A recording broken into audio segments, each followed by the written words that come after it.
नंतर संध्या ती झाली की घरची देवपूजा, नंतर अभ्यास, फक्त गुळ पाण्याबरोबर रोज गीतेचा एक अध्याय ते माझ्याकडनं पाठ करून घ्यायचे.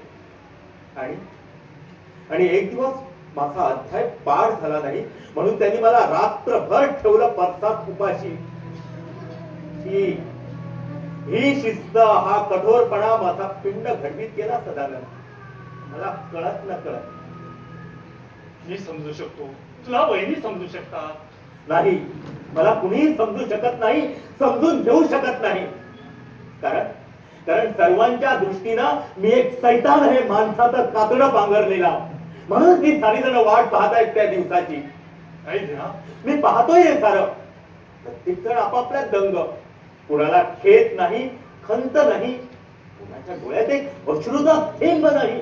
अरे अश्रू या भित्र्या माणसाचं लक्षणाचं तूच तर म्हणाला होता. तुला अश्रू आवडत नाही.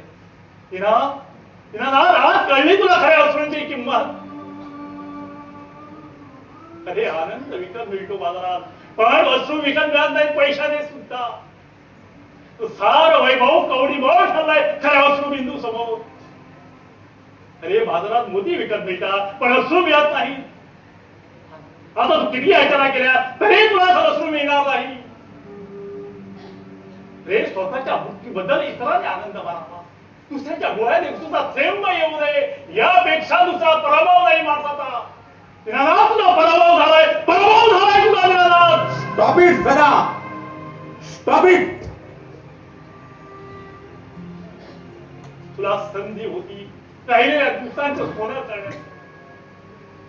ते दिवस तुझे होते, फक्त तुझे होते. बहुत ते दिवस ऐकलेपणानं कशाला दुसऱ्याच्या सहानुभूतीने अश्रूची अपेक्षा करतोस? कोणी सांगितलं तुला? कुणी सांगितलं? मला परवा नाही कुणाच्या अश्रूंची, कुणाच्या सहानुभूतीची, तुझ्या सुद्धा. अरे सूर्याला सुद्धा सावलीची सोबत नसते. मग मी तरी तुमची अपेक्षा का बाळगावी? का बाळगावी मी तुमची अपेक्षा?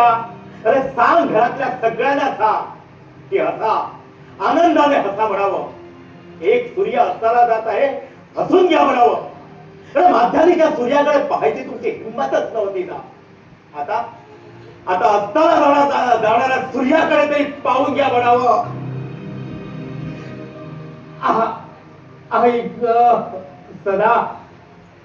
सदा अस्ताला गेलेला सूर्य पुन्हा उगवेल रे. पण परमेश्वराने माझ्या बाबतीत फक्त असतच लिहिला, असत. आणि त्यानंतर अंधार अंधार.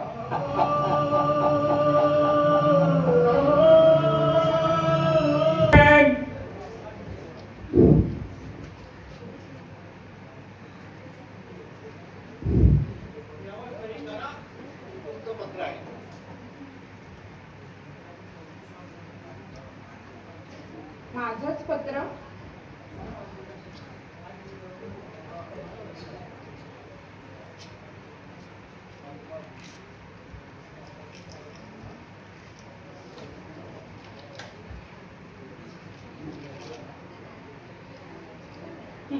मैंने तुझा मिनी. इतक्या दिवसांनी याला आज आठवण आली माझी.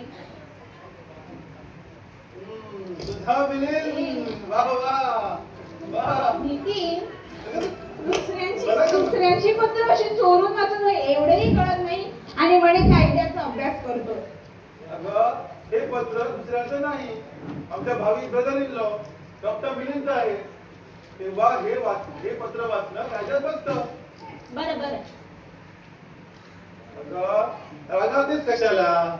पवित्र प्रियाने मला लिहिलेली सर्व प्रेमपत्रे देतो मी तुला वाचायला. मग तर झालं. चालेल.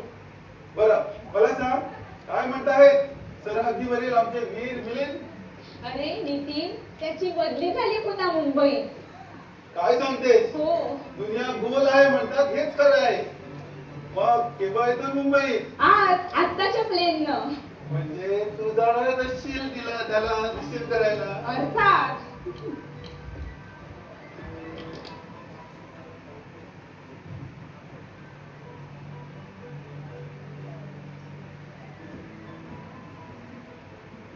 बरं झाली.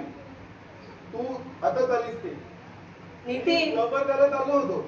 नितीन मी ना दोनदा फोन करण्याचा प्रयत्न केला पण तुझा तो खटारा फोन ना सारखा एंगेज असतो रे. अगं फोन पण छोट्या मालकासारखाच एंगेज आहे.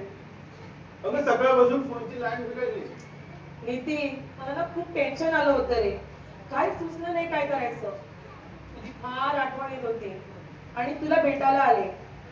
बंगल्याच्या फाटकाजवळ तुझा तो वॉचमॅन भेटला.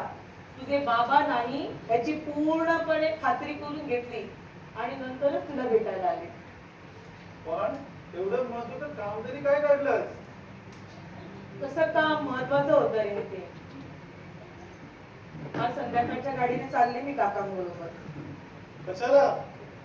मला काका दाखवायला घेऊन चाललंय ना इंदूरचं स्थळ आलंय. इंदूरला? इतक्या दूर?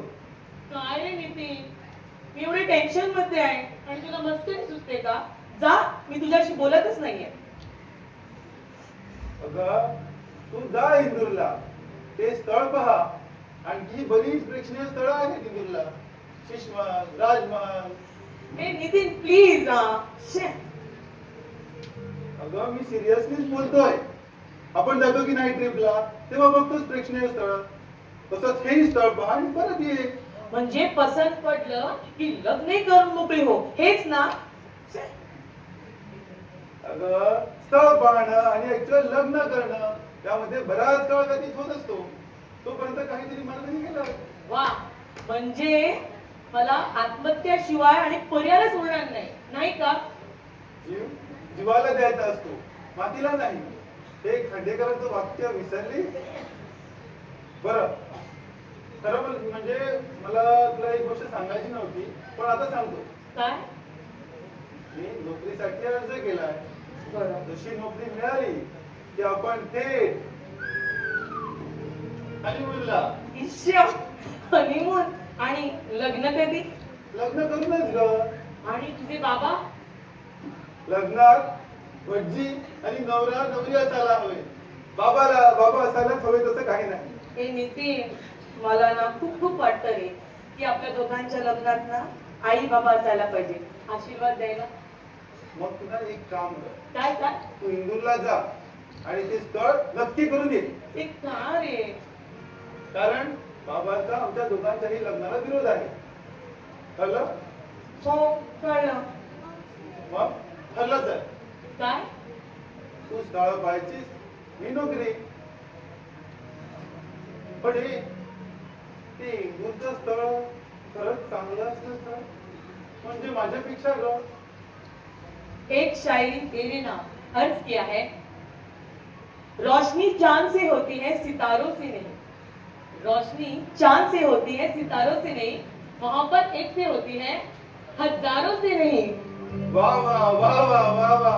इंदूरला जायचं म्हणून शेरोशायरी वगैरे पाठ करून दिलीच वाटतं. नितीन एक विचारू का? का? मला जायचंय घरी मी जाते. तुला असं अचानक जाण्याचा झटका कसा आला तुला? अरे कुठल्या क्षणी तुझे बाबा येतील ना. अर्थात येतीलच ते. गरज त्यांचं आहे. अरे पण त्या दिवशी सारखं तमाशा व्हायला नको. पण शेवटी त्या दिवशी त्यांनीच सांगितलं ना मला तुला घरी सोडून यायला. हे मात्र बरोबर आहे नितीन. पण तुला मी सांगू का खरंच रे बाबा तुझ्यावर खूप प्रेम करतात. खूप चांगल्या मनाचे आहे रे ते. त्यांना समजून घेण्याचा प्रयत्न कर प्लीज. हे आता तुम्ही आम्हाला सांगा. 25 वर्ष काढली त्यांच्या बरोबर. इतक्या वर्षात त्यांच्या डोळ्यात एकदाच पाणी बघितलं ते सुद्धा त्यांना डोळे आले होते तेव्हा. चल आता क्लब मुंबईलाच आहे. तुला तरी घरी सोडून येतो.